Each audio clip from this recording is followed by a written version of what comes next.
To start the comparison between Autism as a World and Fledgling Silence, I want to contrast them. Um, Autism as a World, is about one girl and her story and finding her voice, thinking that she was mentally retarded just because she wasn't able to like verbalize what she was thinking. Then getting facilitated communication and, finding her voice, finding out she's smart, going to college, and this is her story, she wrote her story.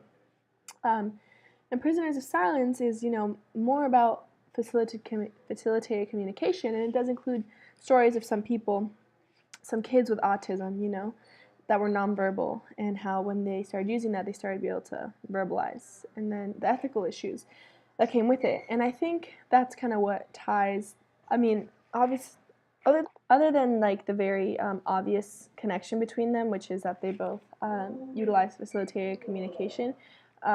Another link, like I said, is the ethical concerns. So when I was watching Autism as a World, prior to listening to facilitated communication, I just couldn't help but wonder like how much of what the girl was saying was her own words, and how much was like her assistant. Like was she like making these complete and complex sentences, or was a lot of that through assistance? And I don't doubt that she could have the ability to do that, but like because of the way facilitated communication works, you just don't know, because there can be so much influence by their assistant, which is what you see in the Prisoners of Silence. Whereas in Autism as a World, it's not like a big ethical issue. Like if her assistant, I forgot their names, helped her with a couple words here and there to kind of formulate sentences, that's fine, But then we get to the Prisoners of Silence, where you see the one story about how apparently the kid wrote that he was being sexually abused by his parents, but turns out it was the person who was their assistant, And because of facilitated communication, like even though it says like this is what the kid is thinking, like obviously someone can go in and type whatever they want. And then that raises the ethical issue, because apparently it's happened all over the country where people have started to use facilitated communication with a facilitator, and their facilitator has had just great influence on what they've been writing and putting that they've been sexually assaulted, which like I can't comprehend why they would do that, But there's this, ethical issue where it's like how much of what is being verbalized is actually what they're saying, and how much is the influence. And then they go through all the tests where they would show them items and they weren't able to come up, like the kids with autism weren't able to like write what the item was, so they found out it was like the facilitator doing it.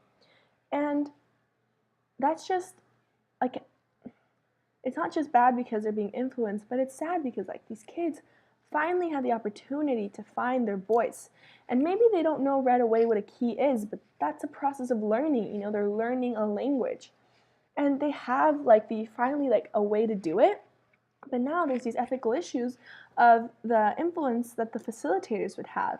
But I don't think because of that they should just be, stop using facilitated communications, because then you see Autism as a World where she uses it to her advantage. She goes to class, she's learning, she's a college student, and a big part of that is that her facilitators, her assistants, are very ethical people, and they're not taking advantage of the fact that they could,